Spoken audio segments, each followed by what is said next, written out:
For safety. Do not. Please do not. Let go of me now, and I will leave. Do not. Anti-maskers are still out there. You're going to cause a lot of people. Let me go. Stop. Go. Stop. Go. Holding back the country. Stop. Stop. I get your cop, but it is not illegal for me not to wear a mask. It is not against the law. Oh my God. It's against the law. And this one takes place in the state of Colorado. Otherwise, you legally. Not wearing a mask. Somebody help me. Are you seeing this? This is illegal. Don't let me. Look at this guy. Do not let people do this to you. You do not need to wear a mask. Yo. The Blue Lives Matter crowd is really showing itself. Choking me, bro. Look at this white privilege. Let me go, bro. Are you kidding me? Okay, keep running a ticket and give me my goddamn drink.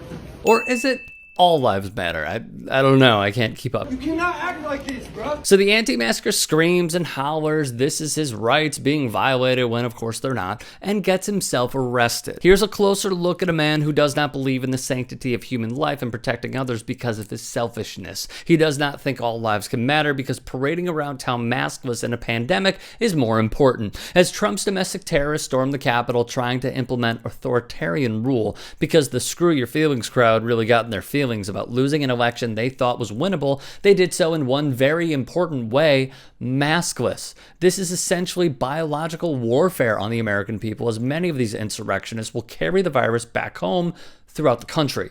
You know, this is the 10th hospital that I have been. I'm sorry.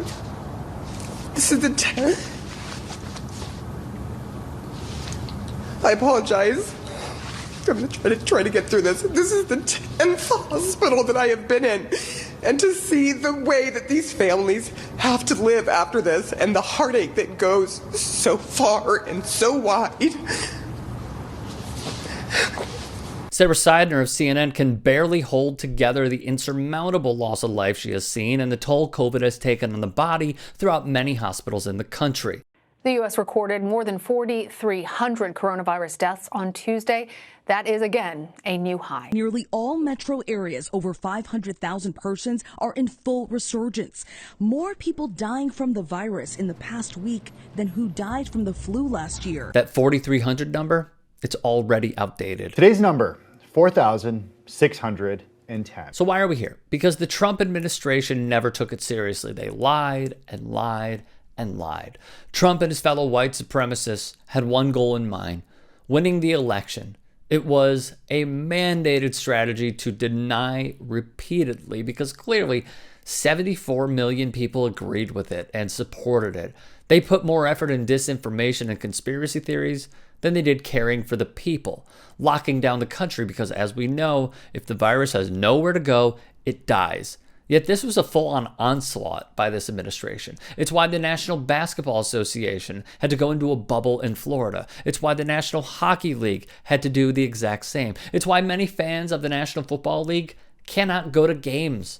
Same with Major League Soccer. Fellow white supremacist chief of staff Mark Meadows said, "We're not going to control the pandemic." A Washington Post report in July wrote, White House officials also hope Americans will grow numb to the escalating death toll and learn to accept tens of thousands of new cases a day, according to 3 people familiar with the White House's thinking who requested anonymity to reveal internal deliberations. Americans will live with the virus being a threat, in the words of one of those people, a senior administration official.